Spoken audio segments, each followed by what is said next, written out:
This program is brought to you in part by the Paul B. Hunter and Constance D. Hunter Charitable Foundation, Incorporated, a proud partner of WUCF-TV and the Central Florida community.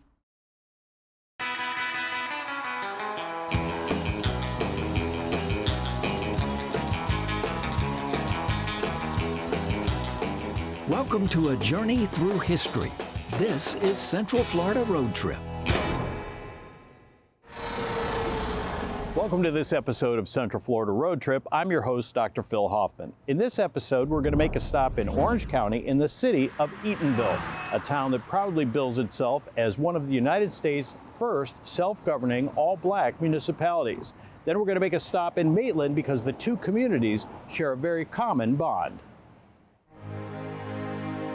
Eatonville is an American, and more poignantly, an African-American success story. We really like to say that this is where the history and the heritage of Orange County reside, because in 1883, Winter Park was incorporated. 1885 was the incorporation of Maitland, and 1887 the incorporation of Eatonville. And Eatonville's incorporation comes as a direct result of the experience of the founders of Eatonville as participants in the incorporation of Maitland. Joe Clark, an ex-slave who moved to Central Florida in the mid-1870s and worked on a citrus grove belonging to Josiah Eaton, from whom the name Eatonville comes. Joe Clark and others hit upon the idea that why not develop their own community. Lewis Lawrence was a wealthy timber merchant, and he was a supporter of civil rights and voting rights for the freed people. He knew Joe Clark, and he knew Clark's employer, Josiah Eaton, and really you can think of Eatonville in some ways as a product of these three men coming together. So Lawrence, working with Clark and working with Eaton, acquired a plot of land, subdivided it, and built small houses on it, and made those affordable and accessible to African Americans. And this was the beginnings of Eatonville, and we're talking 6 years before Eatonville became an incorporated town. It was a subdivision within the town of Maitland. For 6 years, African Americans living in this subdivision were voters. They owned property, they participated in the civic life of Maitland, and they helped to incorporate the town of Maitland. Clark began to develop this community, and Maitland had a great part of that because they continued to help Eatonville. It was like they were working hand to hand. Even though they wasn't showing their hand, they was helping.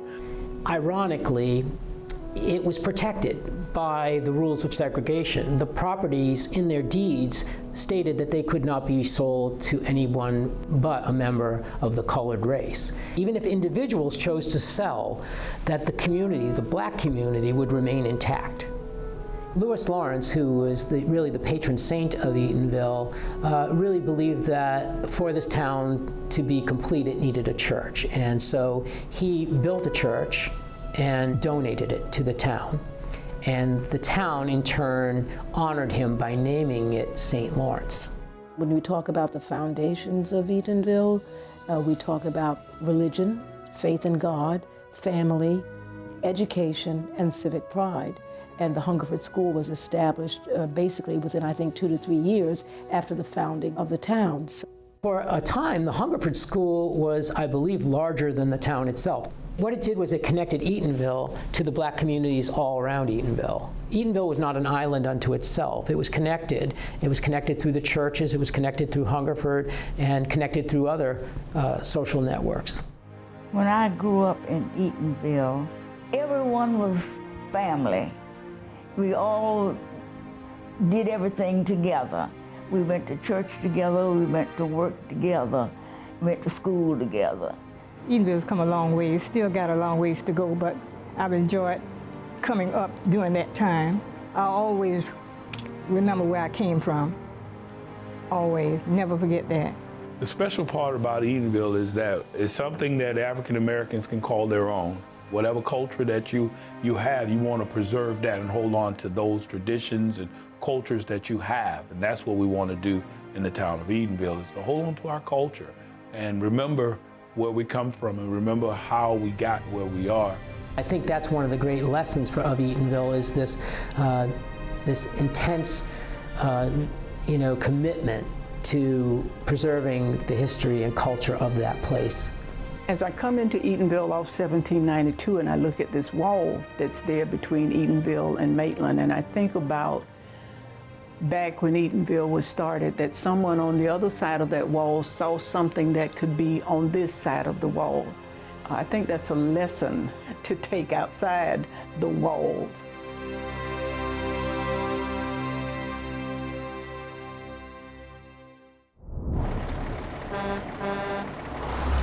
One of Eatonville's most noted residents is author Zora Neale Hurston. In fact, the library here is named for her. She grew up here in Eatonville, and many of her life experiences are reflected in her writing.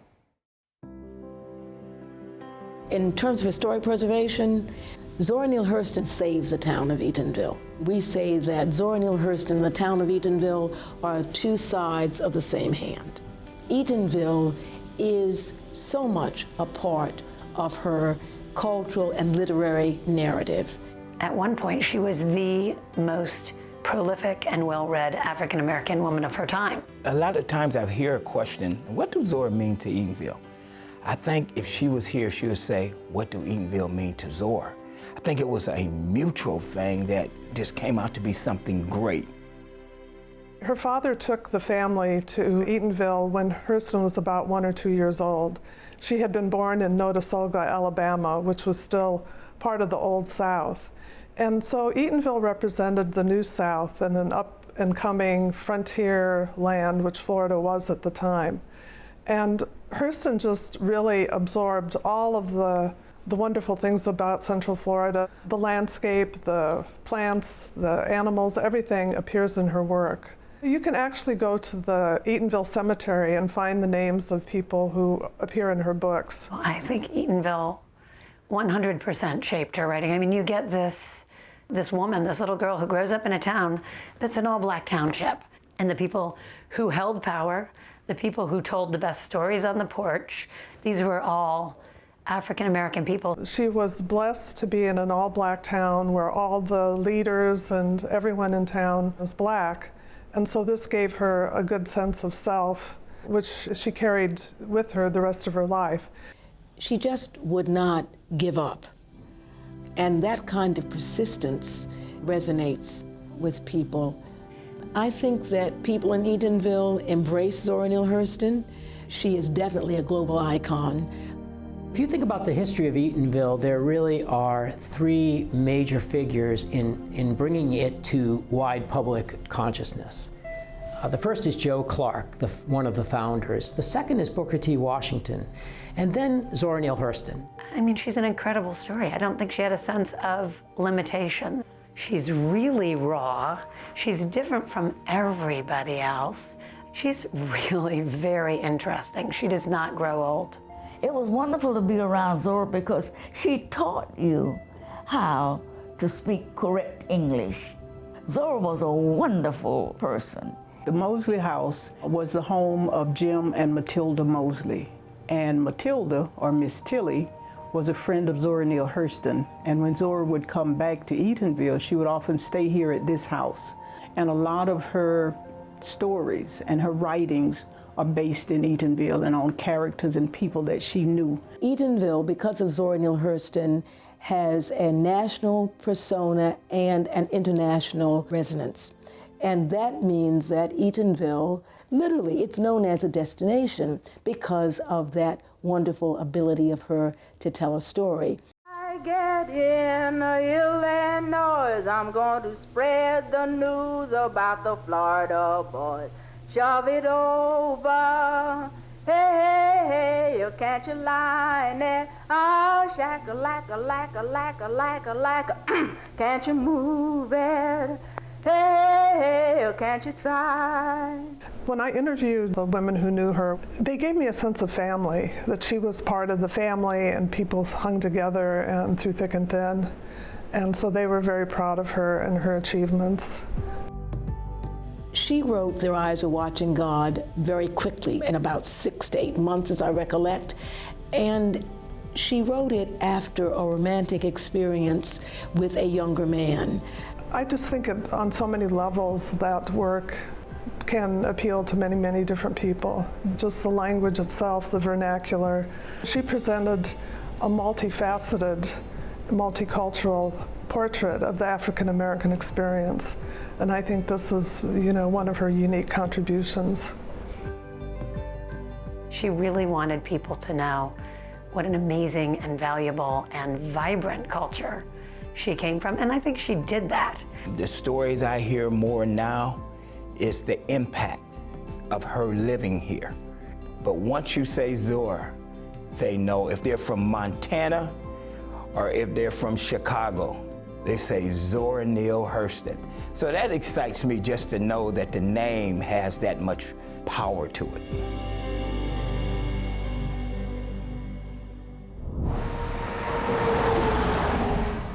And actually, it was Zora Neale Hurston's father, John Hurston, who was the first mayor of Eatonville in 1897. And joining us now is the current mayor of Eatonville, Mayor Eddie Cole. Welcome. Thank you. Well, we appreciate you being here. Let's talk a little bit about, it's got to be tough as the city is growing into the future, balancing the past. How do you balance the history and keeping the history in Eatonville with where you want to go in the future? Well, I try to keep that little saying they used to say, history dictates present and future. And it was so royal, their history is so royal of being self-sustaining as a community that I'm trying to keep just that mindset into the community that I love and I serve. Let's try to remain sustaining ourselves as the first Black incorporated city, not saying being or remaining the first Black incorporated city, but the values that they had at that time. Now, one of the big things that people know Eatonville for, of course, is the annual festival that honors Zora Neale Hurston. Yes. Can you tell us a little bit about that festival, how it started, and where you see it going in the future? Well, I call it the brainchild of it coming together. You have to start with Alice Walker, the famous poet. One of the movies that came out through her was The Color Purple. And she's an avid reader, so I've heard. And her reading some of the Zora Neale Hurston books, she lit the flame again to allow people to know about somebody that just kind of went in the cupboards of some people's homes and back in the bookshelves. And then I call the brainchild was Miss N.Y. Nathiri, who resurrected it through our Preserve Eatonville community, PEC, that she resurrected that name, and with a joint venture with both of them and a group of residents and caring people, it was something that a lot of people didn't even know about. So I'm honored about that. Now, of course, as the current mayor of Eatonville, your time is mostly probably spent on where you're going with Eatonville. What are your goals? Where would you like to see Eatonville go in the future? Well, it's funny that you say most of mine is where we're going. I find myself living a lot in the past to understand what my foundation has to be, because my future goal sometime doesn't line up with our forefathers, still to keep that strong recipe of a city that was family, a city was built on love. So I'm in two worlds, but my future is, and hopes is, as I love my neighboring cities, Maitland and Winter Park and Altamont, we have Orlando.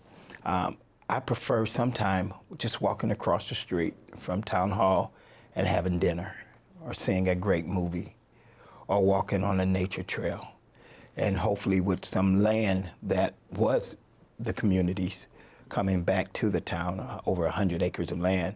I can see that vision that my children's children can say, Pops did a pretty good job of continuing the history of Eatonville.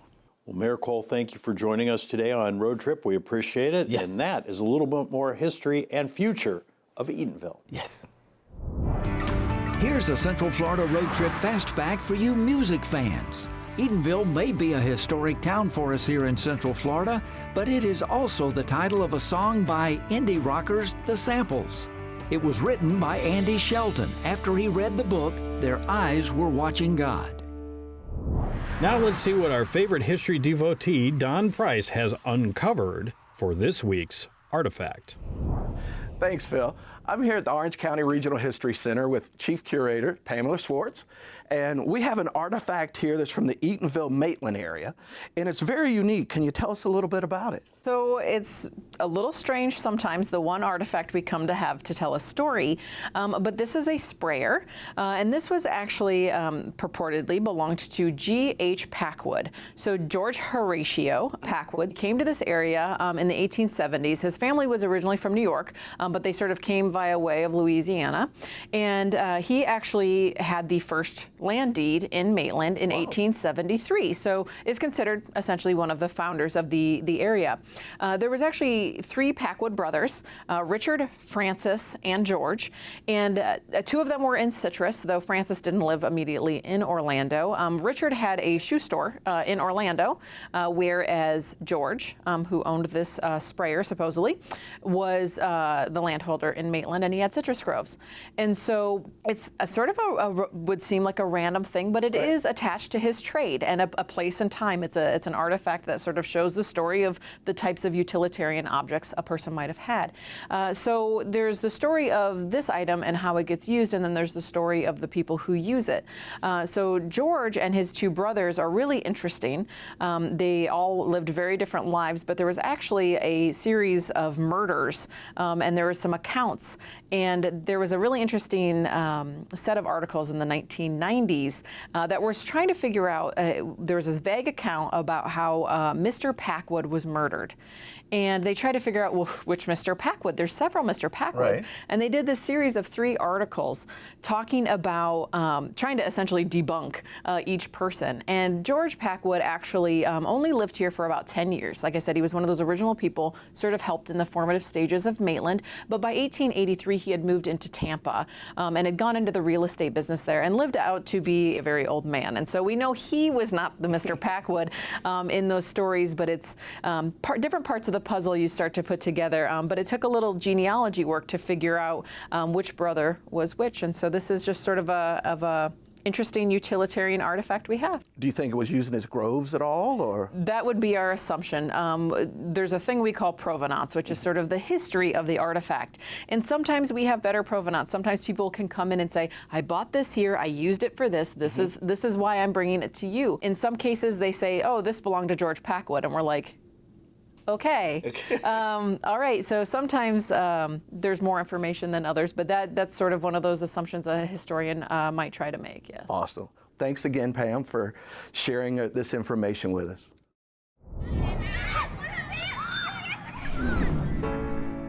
The St. Lawrence AME Church was Eatonville's first church, and it continues to serve the community to this day. First established in 1881, 6 years before Eatonville was incorporated, inside the church you'll find a gallery of religious artworks. Inside are these beautiful murals done by Andre Smith. These are paintings of biblical scenes featuring African Americans, and it's really an amazing sight.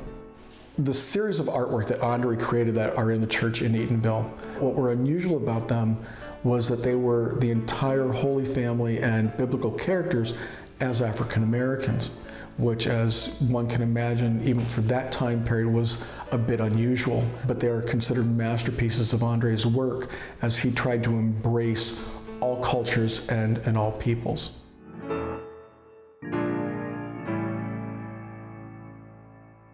Those are some beautiful works by J. Andre Smith, and you may not know, Smith is also the founder of the Maitland Art Center.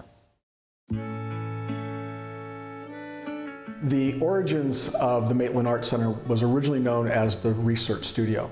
It was created by Jules Andre Smith in 1937. He had come to Florida about 1930, and he conceived the idea of creating an artist retreat or an artist colony. In 1937, he started construction of the compound that we now have for art studios and art classes. That opened up in the fall of 1938. He would bring in artists from throughout the United States to spend the winters here, and those artists were given the opportunity to be creative, interact with each other, and explore their art. And they experimented in many different mediums, whether it was oil colors, watercolors, and what Andre was well known for, his concrete work, which is what somebody will see when they come to the compound. The concrete work is all over the compound. The architectural style that Andre created is known as Mayan Revival. And there have elements throughout the compound that reflect the Mayan architecture. Mayan Revival was a well-known architecture form that was throughout the United States, but was actually on the way out by the time Andre had created this facility. What's interesting is that Andre incorporated all these things, but also added other elements. There's not just Mayan. You will also find Christian iconography from Europe. You will find Asian and African iconography. So it encompasses more than just the Mayan relief that you will typically hear about. The Maitland Arts Center has been on the National Register of Historic Places since the early 80s. But then in 2014, it was made a National Historic Landmark, which is a higher listing within the registry. We're only one of 46 sites in Florida, and we're the only site in Metro Orlando. The future of the Maitland Arts Center is to really explore more of what Andre's original vision is. We're working with the city of Maitland right now on a restoration of the compound to take it back to Andre originally created it, restoring a lot of the ornamental architecture that you see throughout the compound. We focused a lot on the Maitland Arts Center, but Maitland Art and History Association is more than just this one compound. It is a merger in 2010 of the Maitland Art Association and the Maitland Historical Society, which comes together in a marriage of 5 different museums. We have Andre's originally research studio, which is the Maitland Art Center. We also had from the Maitland Historical Society, the Maitland History Museum, the Telephone Museum. We have the Waterhouse Home Museum, which is also on the National Register, and we have the Carpentry Shop Museum. Welcome to the historic Waterhouse residence. This house is a great example of a late 1800s Victorian-style mansion. William Waterhouse was one of the founding fathers of Maitland. He actually carried the papers of incorporation for the city to the capital in Tallahassee to have Maitland be declared its own city. We know it as Maitland today. It was originally called Lake Maitland. A tour of the Waterhouse Museum is stepping back in time to the late 1800s Victorian era when all the furniture, much of it was built by William Waterhouse himself. He was an amazing carpenter. The staircase is a beautiful example of woodworking from that time period. There are no nails in the staircase. It's all done with peg and mortar joints so that it's all really well built in one piece. I'm now sitting in the parlor. So this is the place where visitors would be welcomed into the house. You can visit the parlor here and the family room, the kitchen, and the dining room, see what it would have been like to have dinner with the Waterhouses back there in the 1800s. And then you can go to the second floor and see the bedrooms. Stella's room is set up as it would have been when she was a child and first moved in here with some of her toys around. And then Charles's room is out in the back. The Waterhouse family and their descendants lived here in the house until the 1980s when it became part of the Maitland Historical Society.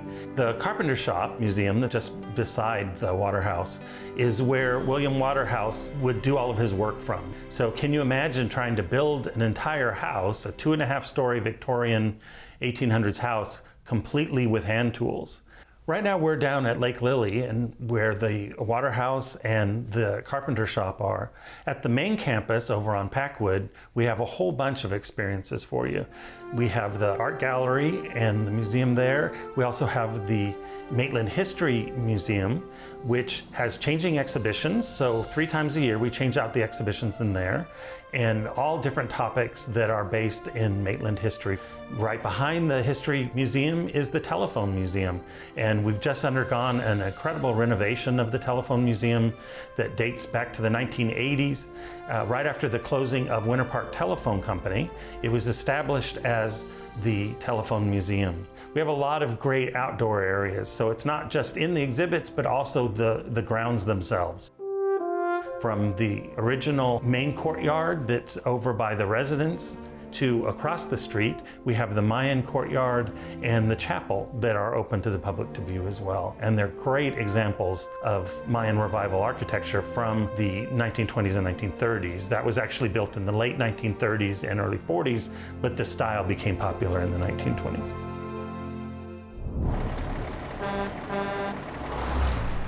We're on the road once again next week. This time our travels will be taking us to Sumter County. We'll touch on the area's history, exploring the importance of what happened at the Dade battlefield. And we'll meet a two-sport professional athlete who is always on the mark. And we'll visit a museum for tractors. They made gold tractors in 1970, and they made 5 different models, and we have all of them. That's next week here on Central Florida Road Trip. Think you might know a bit of history that we've missed? Then head on over to facebook.com/WUCFTV and let us know. And for more adventures around our area, check out other episodes of Central Florida Road Trip at WUCF.org/roadtrip. That's it for this episode of Central Florida Road Trip. I'm your host, Dr. Phil Hoffman. Join us next time as we continue to explore the rich history that surrounds us every day right here in Central Florida.